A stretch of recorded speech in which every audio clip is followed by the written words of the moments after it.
Good morning, students. Welcome to science class. Let's start Bridge Course Session 2. Tell me, what is science? Science is the process of gaining knowledge and investigating by making observations, posing questions, and testing through experimentation. As we all know, science has three branches, that is physics, chemistry and biology. Science has three branches, physics, chemistry and biology. Today we are going to learn about living world of plants, living world of animals and human organ system. We will see one by one. From biology, we tells that living world comprises of animals and plants. That is, living world made up of animals and plants.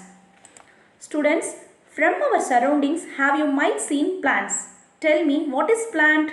It is a living thing that grows in earth and water. Without plant, there is no food to eat, no oxygen for almost to breathe. So plants are one of the most important living thing on earth. Next, how plants prepare food? Yes, by photosynthesis process. What is photosynthesis process? Photosynthesis is the process by which plants prepare their own food by using sunlight, water, carbon dioxide and chlorophyll. Here, photo means light. Synthesis means putting together. So, leaf is the part of plant that helps to prepare food for plant. Then chlorophyll is the green color chemical substance present in the leaves which helps to capture the sunlight, and the root absorbs water. When plants breathe carbon dioxide in, they breathe out oxygen. Finally, in presence of sunlight, carbon dioxide reacted with water to produce glucose and oxygen. Here glucose is a food for plants. I hope you understand photosynthesis. I repeat once again. Photosynthesis is the process by which the plants make their own food. Shall we see some uses of plants? Various parts of the plants are used as food, medicine, wood, shelter, etc. For example, in food, leaves as spinach, stem as potato, root as radish, fruit as apple. Like that, from wood we will make door, paper, chopsticks and pencils. Moreover, plant pots are used as medicinal purposes. Juice of tulsi leaves is used for cough and cold. Second, turmeric is used in cooking and also as anti-inflammatory. Amla juice is good for stomach. Juice of aloe vera plant is good for skin. Now, we will learn about parts of plant. Our body is made up of many organs like brain, heart, stomach, kidney, etc. Similarly, plant is also made up of several organs such as root, stem, leaves, flowers, fruits and seeds. So plants have 6 parts. The first 3 parts helps to get water, make food and grow. That is root, stem and leaf. The second 3 parts helps plants grow new plants, that is flowers, fruits and seeds. I repeat once again, plants have 6 parts, that is root, stem, leaves, flower, fruit and seeds.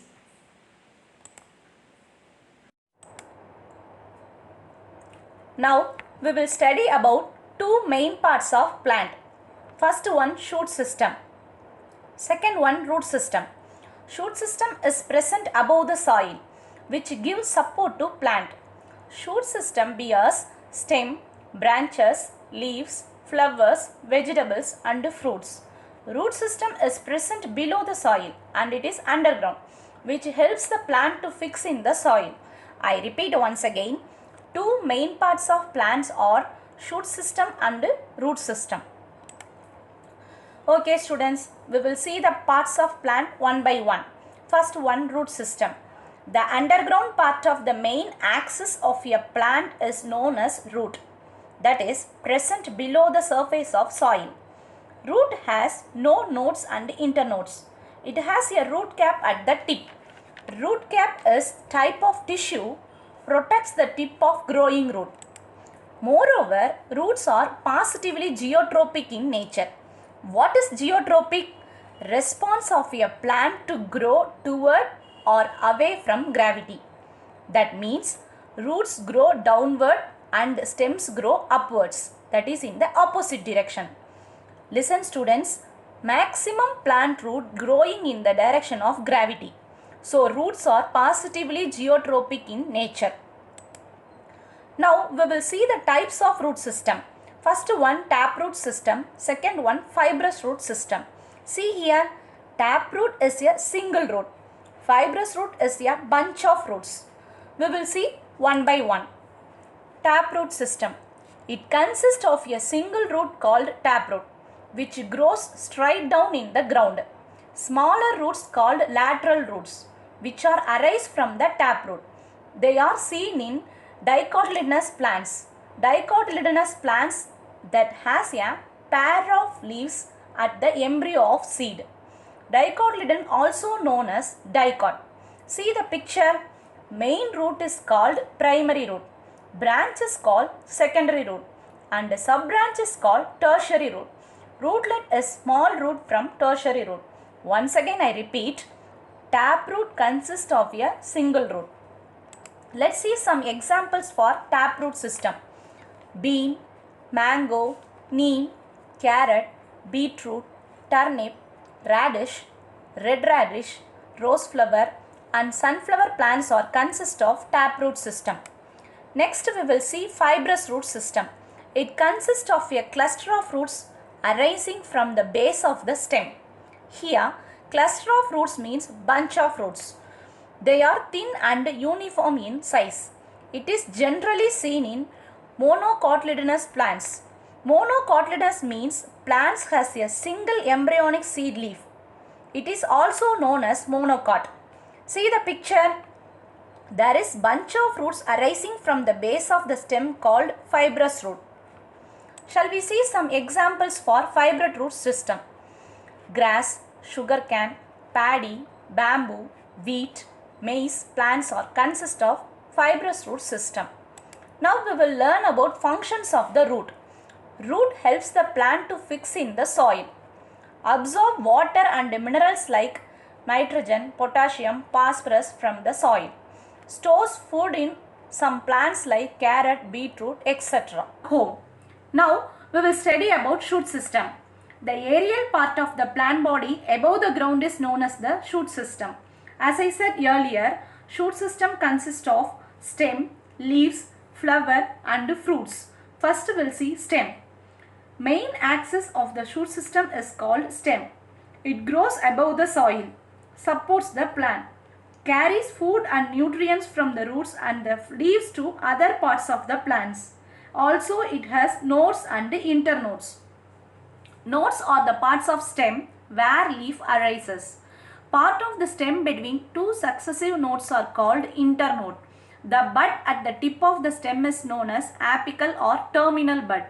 The buds at the axils of the leaves are called axillary buds. See the picture. This is stem. Near the leaf arises nodes. Between two nodes are called internodes. Bud at the tip of the stem is called terminal bud.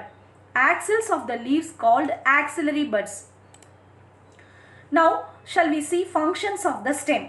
Supports branches, leaves, flowers and fruits.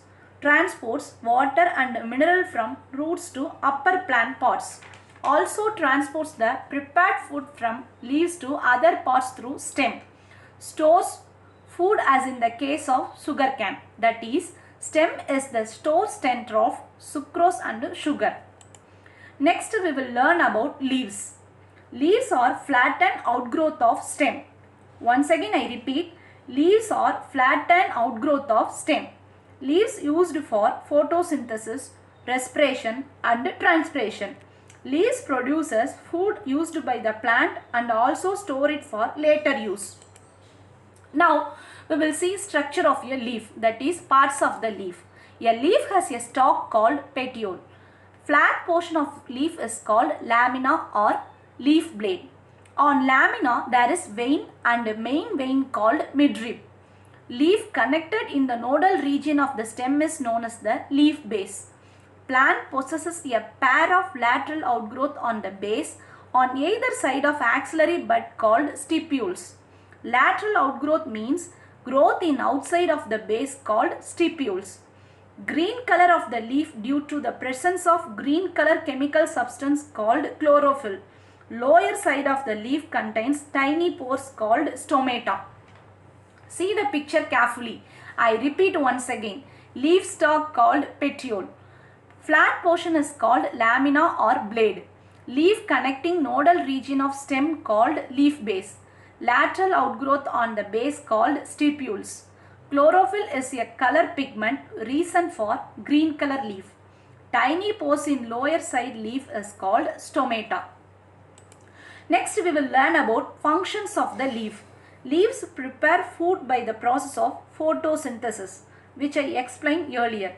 Helps in respiration, that is breathing. Carry out transpiration. Transpiration is evaporation of water. To know more details about shoot system, see the link in below. At last, we will see how the water transfer from root system to shoot system, that is fixation, absorption, conduction and transpiration. Fixation means root helps to anchor the plant into underground. In absorption, root absorb water and minerals from the soil. Conduction means absorbed water travels up through the plant pods. Next, transpiration is evaporation of water. Once again I repeat, water transfer from root system to shoot system is fixation, absorption, conduction and transpiration. Special features that allow a plant or animal to survive in a particular place are called adaptations. Once again I repeat, special features that allow a plant or animal to survive in a particular place are called adaptations. See the pictures. Pine is adapted to grow on land, but it does not allow it to grow in water. From this, we are observed that plants have special features to grow in particular region. Now, we will learn about adaptations in plants. Tendril climber, twiners and thorns adaptations are seen in plants which live in terrestrial and desert habitat. We will see one by one. First one, adaptation by producing tendril climber. This type is called tendril climber. In some weak stem plants, new organ called tendrils are grown to provide support. Tendril coil around the support and help the plant to climb. For example, in sweet peas, leaflets are modified into tendrils, and in bitter gourd, axillary buds are modified into tendril, which helps the plant to climb. Once again I repeat, tendril is a twining climbing organ of some weak stemmed plants. Second one, adaptation of twiners. See the picture. Twiners plant coils themselves around the support. Some plants have weak stems. They cannot stand straight on their own. They must climb on any support to survive. Unlike climbers, twiners coil itself around support. Clitoria and jasmine are the example of twiners. Once again I repeat, twiner plants which climb up trees and other objects. Students, now we will easily say in tendril climber, new organ tendrils help in climbing. In case of twiner, plant itself coils around the support. Third one, adaptation by producing thorns. Leaves of some plants become wholly or partially modified into sharp pointed structures called thorns or spines for defensive purpose. Once again I repeat, leaves of some plants become wholly or partially modified into sharp pointed structures called thorns or spines for defensive purpose. Let's some examples for thorns. In agave, the leaf apex and margins are modified into thorns. Next, in opuntia, the leaves are modified into spines. In bougainvillea, the stem has sharp thorns. Now we are going to study about living world of animals. Lot of animals and plants living in our world. Now we will learn about biodiversity. Let's see biodiversity. The name biodiversity made up of two words, that is, bio means life, diversity means variety. There are many animals and plants in the living world. So, biodiversity is the variety of various living organisms present on Earth. It includes a variety of ecosystems such as that occur in desert, forest, mountains, lakes, rivers, and agricultural fields. So we can say that the totality of species, populations, communities, and ecosystems, both wild and domestic, are known as biodiversity. In each ecosystem, living creatures, including humans, form a community interacting with one another and with other animals, plants, air, water, and soil around them. Do you know 1.7 million known species in our Earth? It provides us with food and medicine and contributes to our economy. Greater species diversity ensures natural sustainability for all life forms. Healthy ecosystem can better withstand and recover from a variety of disasters. So, biodiversity is important to life because each living species has a role to play. I hope you are all understand about biodiversity. Do you know, students, World Biodiversity Day observed on May 22nd of every year. In this world, some animals like fish, blue whale, crabs, prawn, etc. are lives in water. Like the elephant, camel, tiger, horses or the animals lives in land. Camel can live anywhere but able to live comfortably in deserts. Polar bear, penguin, muskox or the animals specifically lives in cold regions. From above examples, we will find that special features in animals helps to live in particular places. We will say the natural home or environment of a plant, animal or other organism is known as habitat. Once again I repeat, the natural home or environment of a plant, animal or other organism is known as habitat.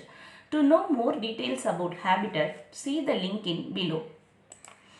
Do you know, students, in Jurong Birds Park, Singapore, penguins are kept in a big glass case with the icebergs and temperature is maintained at 0 degrees Celsius and below. Once again I repeat, in Jurong Birds Park, Singapore, penguins are kept in a big glass case with icebergs and temperature is maintained at 0 degrees Celsius and below. Students, do you ever heard the word cell? The smallest, most basic unit of all living things is known as cell. Muscle cell, nerve cell and bacteria are the examples of cells. Now, we will study about classification of organisms. Organisms are mainly classified into two types. First one, unicellular organism. Second one, multicellular organism. Organism that only have a single cell is known as unicellular organism. Examples, amoeba, bacteria and paramecium. Next, organism consisting of many cells are called multicellular organism.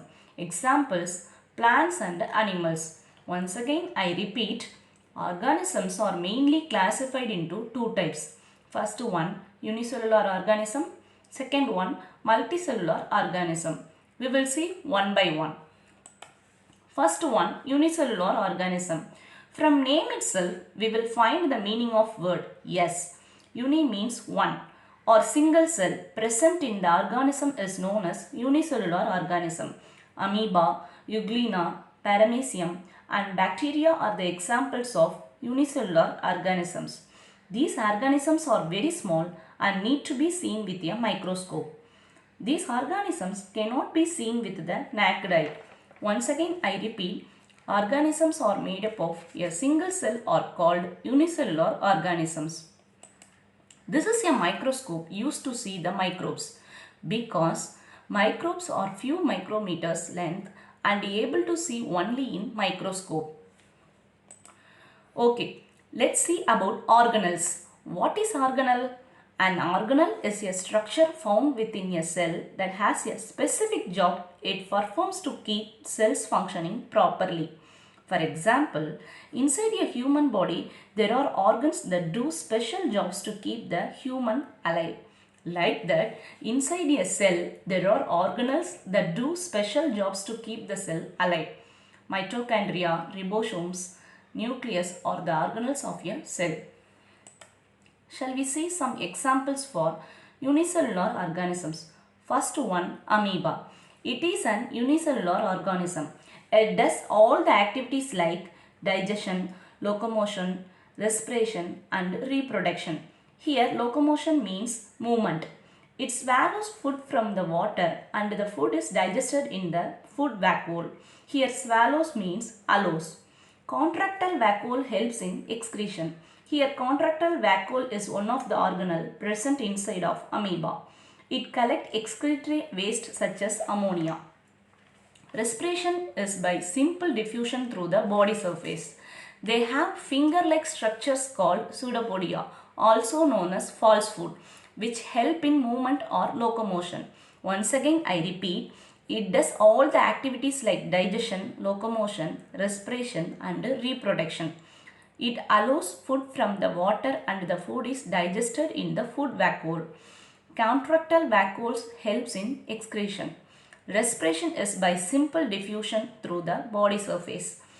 They have finger-like structures called pseudopodia which help in movement or locomotion. See the picture. This is structure of amoeba. Pseudopods, nucleus, food vacuole, crystal, plasma membrane, contractile vacuole, cytoplasm are the organelles of amoeba. See the next picture. This is nutrition in amoeba. Amoeba push out the pseudopodia to get the food. Digestion takes place in food vacuole. Then digested food materials are absorbed into the cell. Second example is paramecium. Paramecium is also a unicellular organism which lives in water and moves with the help of cilia. Cilia is a tiny hair-like organelles. See the picture. This is structure of paramecium. Food vacuoles, micronucleus, contractile vacuole, cilia, anal pore, gullet, oral groove, trichocyst and lysosomes are the organelles present inside the paramecium. Third example is Euglena. Euglena is an unicellular animal which moves with a flagellum. Flagellum is a long tail-like structure that helps a cell to move. See the picture. This is structure of Euglena. Flagellum, stigma, nucleus, chloroplast, pellicle, contractile vacuole, reservoir are the organelles present inside the Euglena. Now we will learn about multicellular organisms. Organisms that are made of many cells are called multicellular organisms. These organisms are able to be seen with the naked eye. These organisms need all parts of itself to survive. Once again I repeat, organism consisting of many cells are called multicellular organism. See the picture. Levels of organization in multicellular organisms like plants and humans. Cells are grouped to form complex structures. That is, tissue is a group of cells. Organ is a group of tissues. Organism is a group of organs. Shall we see some examples for multicellular organism? Jellyfish, earthworm, pigeon, fish, frog, and snails are the examples of multicellular organism. Now we are going to study about human organ systems. First one is skeletal system. Skeletal system supports our body. It gives our body shape. It protects the delicate organs in our body. Bones, cartilages and joints are the major organs of skeletal system. parts of the skeletal system are axial skeleton system and appendicular skeleton system. Axial skeletal system consists of skull, vertebral column and rib cage. It protects the organs. Appendicular skeleton system consists of bones of arms and legs, pelvis and shoulder area. It involved in body movement. So, how many bones in a human skeleton? An adult has 206 bones. How many in babies? A newborn baby has 300 bones. So, tell me, what are bones? A solid network of living cells and protein fibers that are surrounded by deposits of calcium salts. So once again I repeat, what are bones? A solid network of living cells and protein fibers that are surrounded by deposits of calcium salts. Second system we have seen in last class is muscular system. What are the functions of muscular system? Muscles protect your body. They cover most of your skeleton. Muscles also cover most of the organs inside your body. Muscles are like a layer of padding. They surround your abdomen, chest and back and protect your internal organs. How do muscles work? Two muscles are required to move a bone at a joint. When one muscle contracts, the other muscle relaxes. Once again I repeat. Listen students. How do muscles work? Two muscles are required to move a bone at a joint. When one muscle contracts, the other muscle relaxes. So what are the types of muscles? There are three types of muscles in the body. Skeletal muscle, smooth muscle and cardiac muscle. Skeletal muscles control voluntary actions in the body. Smooth muscles control involuntary actions. Cardiac muscles control your heart. So, third system we have discussed in last class is digestive system.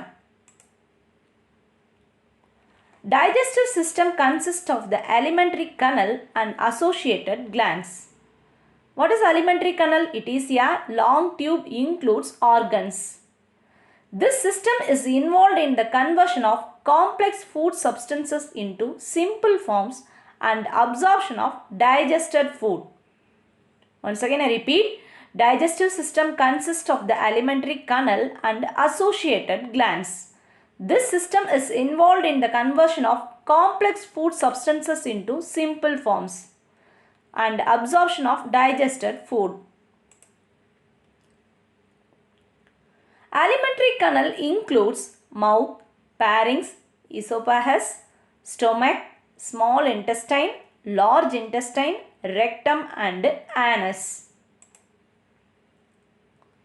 Associated glands for digestion is liver, gastric glands, intestinal glands, pancreas and salivary gland. Fourth system we have seen in last class is human respiratory system. Respiratory system supplies oxygen to blood and gets rid of carbon dioxide. It consists of nose and nasal cavity, throat that is pharynx, voice box that is larynx, windpipe that is trachea, bronchial tubes and lungs. The entry of food into the windpipe is prevented by a flap-like structure called epiglottis.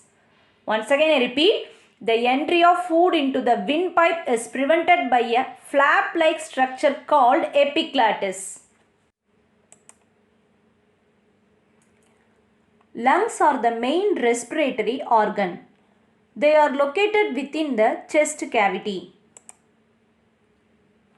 The trachea, commonly called windpipe, It is a tube supported by cartilaginous rings that connects the pharynx and the larynx to the lungs, allowing the passage of air. The trachea divides into right and left bronchi and enter into the lungs. They divide further and ends in small air sacs called alveoli. The lungs are covered by a double-layered pleura. Exchange of gases by the respiratory system involves three different processes. They are external respiration, internal respiration and cellular respiration. In external respiration, exchange of gases between air in the lungs and in the blood. In internal respiration, exchange of gases between the blood and the cells of the body. In cellular respiration, cells take in oxygen and release carbon dioxide. Fifth system we have studied in last class is circulatory system. What are the functions of circulatory system? It transports gases, nutrients, hormones and waste. It regulates the body temperature. It protects the body from the harmful pathogens. Heart, blood vessels and blood are the major organs of circulatory system. We'll see one by one. First one, heart. Heart is located in the thoracic cavity between the two lungs. The heart is four-chambered and is surrounded by a double-layered membrane called pericardium. The heart pumps blood continuously throughout our lifetime. Second one is blood. Blood is a fluid connective tissue of red color containing plasma and blood cells. There are three types of blood cells, namely red blood corpuscles, white blood corpuscles and blood platelets. That is RBCs, WBCs and blood platelets. RBCs are produced in the bone marrow. Third one, blood vessels. Three types of blood vessels are present in the body. They are arteries, veins and capillaries.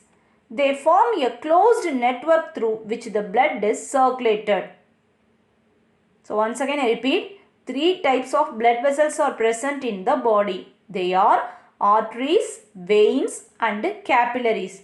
They form a closed network through which the blood is circulated. Okay students, let's start today's session. Today we are going to learn about nervous system, endocrine system and excretory system.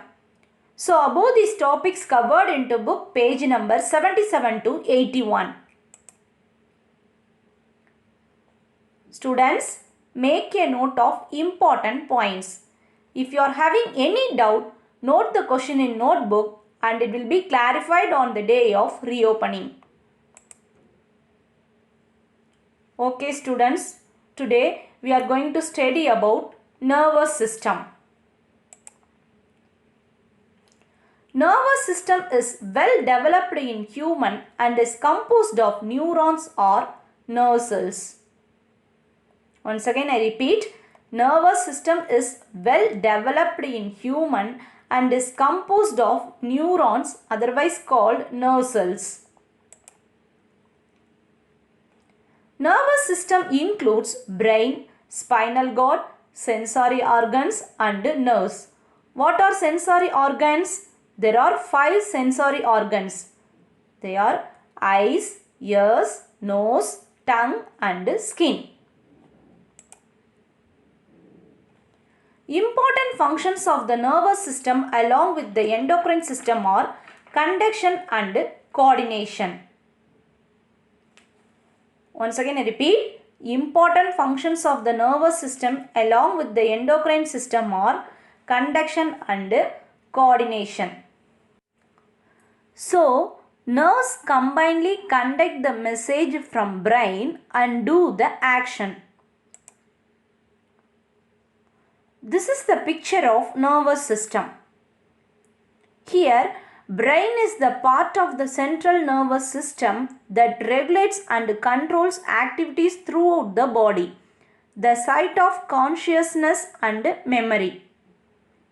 Brain is a site of consciousness and a memory. Second one, spinal cord. It is a bundle of nerves extending from the brain stem through the backbone. It conducts signals to and from the brain. Third one, peripheral nerves. They are the network of nerves. What are they? They are intercostal nerves, radial nerve and femoral nerve.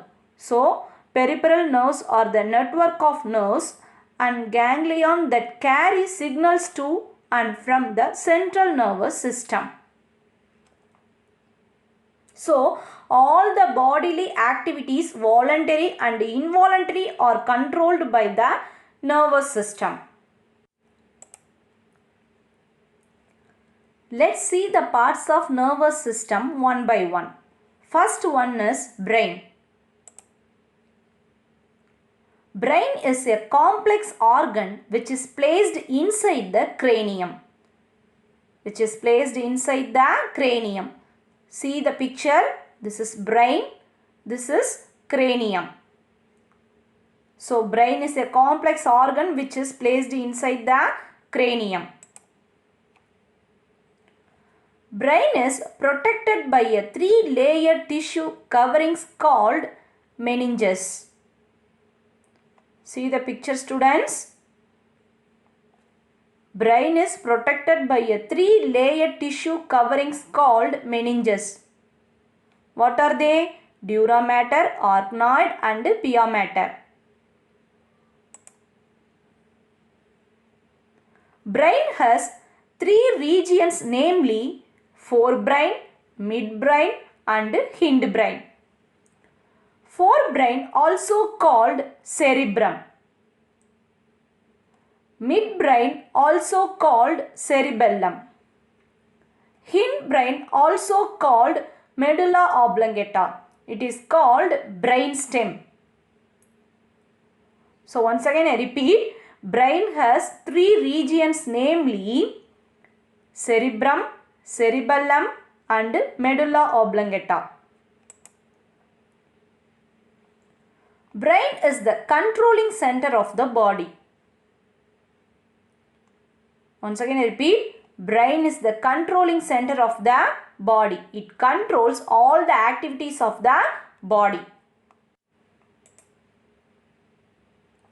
Do you know, students, brain is said to store as many as 100 million bits of information in a lifetime. Once again I repeat, brain is said to store as many as 100 million bits of information in a lifetime. Second important part in nervous system is spinal cord. Spinal cord is the extension of medulla oblongata of the hindbrain and is enclosed within the vertebral column. See the picture, students. Spinal cord is the extension of medulla oblongata of the hindbrain and is enclosed within the vertebral column. Spinal cord connects the brain to different parts of the body through nerves. Spinal cord connects the brain to different parts of the body through nerves. Now, we are going to learn about the functions of the nervous system. There are 3 functions: sensory input, integration and motor output. Once again I repeat, there are 3 important functions in the nervous system: sensory input, integration and motor output. In sensory input, the conduction of signals from sensory receptors. In integration, the interpretation of the sensory signals and the formulation of responses. In motor output, the conduction of signals from the brain and spinal cord to effectors such as muscle and gland cells. Once again I repeat, In sensory input, the conduction of signals from sensory receptors. In integration, the interpretation of the sensory signals and the formulation of responses. In motor output, the conduction of signals from the brain and spinal cord to effectors such as muscle and gland cells. Let's see the example. So, I recognize the object and give signal to the brain. So, here I is the sensory input. Brain will do the integration part. I recognize the object and give signal to the brain. Then brain responded and conduction takes place through the muscles. Here output takes place.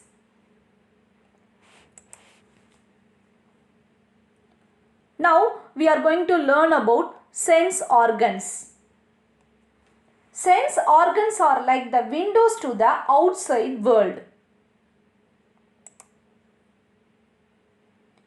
There are 5 sense organs in our body such as eyes, nose, ears, tongue and skin.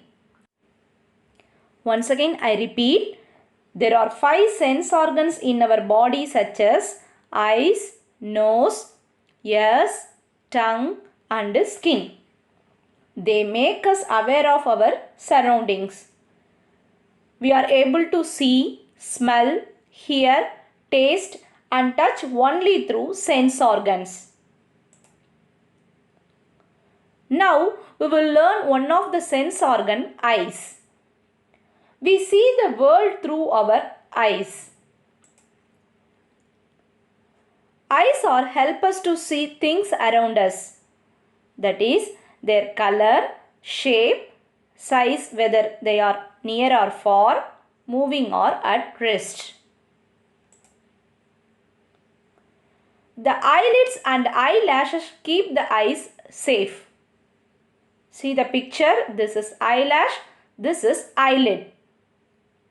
So eyelids and eyelashes keep the eyes safe. The eye has 3 main parts, namely cornea, iris and pupil.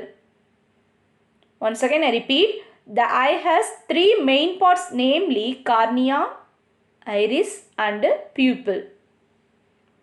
See the picture, this is cornea, this is pupil, this is iris.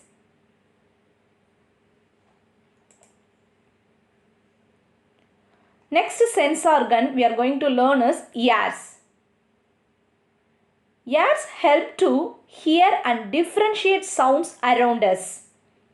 Ears help to hear and differentiate sounds around us.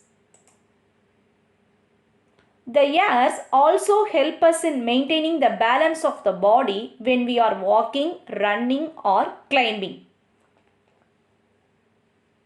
Once again I repeat, the ears are also help us in maintaining the balance of the body when we are walking, running or climbing. The ear has 3 major parts, outer ear, middle ear and the inner ear. See the picture students. This is outer ear, that is pinna. This is inner ear, nearby stabs. This is middle ear, nearby eardrum. So the ear has 3 major parts. They are outer ear, middle ear and the inner ear. The outer ear in human beings is made up of an external flap called pinna. Once again I repeat, the outer ear in human beings is made up of an external flap called pinna. Now we are going to learn about the third sense organ, skin. Skin is the largest sense organ as it covers the whole body. Once again I repeat, skin is the largest sense organ as it covers the whole body. The skin helps to feel the things around us by touching, that is whether they are hot or cold, smooth or rough, dry or wet, hard or soft. So once again I repeat, the skin helps to feel the things around us by touching, that is whether they are hot or cold, smooth or rough, dry or wet, hard or soft.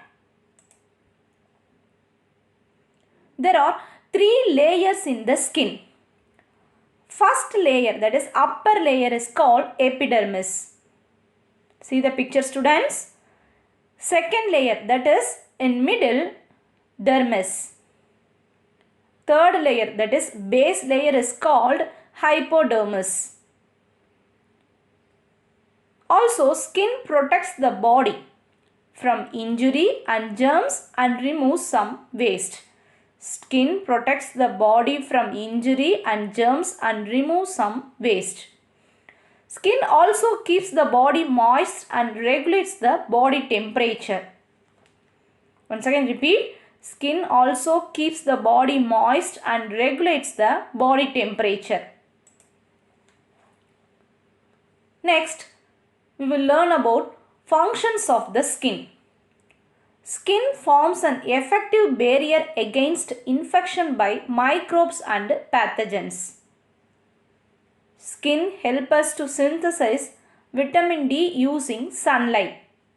So once again I repeat, skin forms an effective barrier against infection by microbes and pathogens. Skin helps us to synthesize vitamin D using sunlight. Shall we learn about tips to taking care of sense organs? Don't read in dim light. Reading in dim light can cause eye strain but will not damage your eyes. If your eyes feel tired, stop for a while and take a break. Avoid exposing eyes to screens of television, computer, laptop and cell phone for a long time. Students, please avoid exposing eyes to screens of television, computer, laptop and cell phone for a long time. Don't rub your eyes harshly. Don't rub your eyes harshly. Wash your eyes with cold water at regular intervals. Listen students, one should never try to prick ears with toothpicks or hairpins, which are dangerous practices because it may puncture the eardrum and cause ear infection.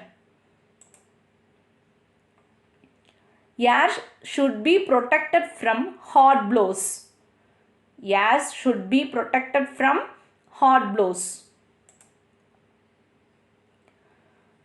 At last, one should bath at least once a day to keep skin clean and fresh.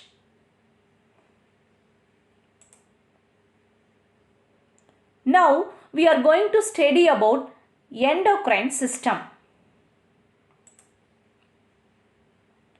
Endocrine system regulates various functions of the body and maintains the internal environment. Endocrine glands are present in the body, produce chemical substances called hormones. See the picture students. Pituitary gland located at the base of the brain. Pineal gland located at the base of the brain. So both the pineal gland and the pituitary gland located at the base of the brain. Next, thyroid gland. Thyroid gland located at the neck. Fourth one, thymus gland. Thymus gland located at the chest. Next one, pancreas. Pancreas located at the abdomen. Next one, adrenal gland. Adrenal gland located at above the kidney. Last one, gonads. Gonads located at the pelvic cavity. So, these are the endocrine glands are present in the body, produce chemical substances called hormones. Once again repeat.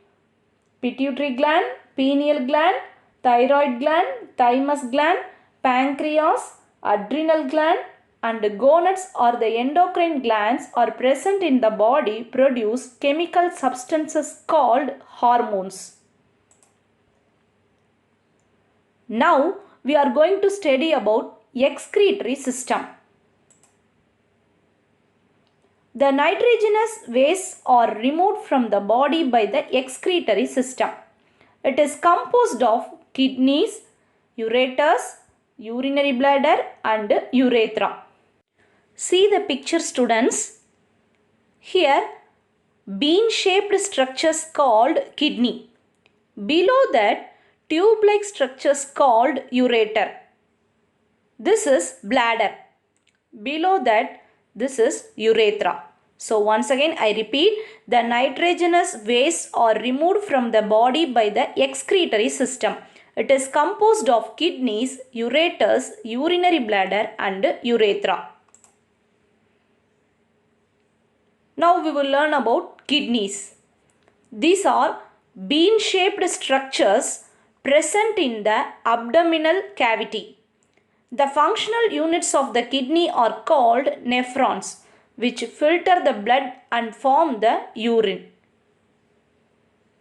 Once again I repeat, these are bean-shaped structures present in the abdominal cavity. The functional units of the kidney are called nephrons, which filter the blood and form the urine. Okay students, I hope you all have understood today's topic. Success is the sum of small efforts repeated day in and day out. So study well. All the best. Thank you.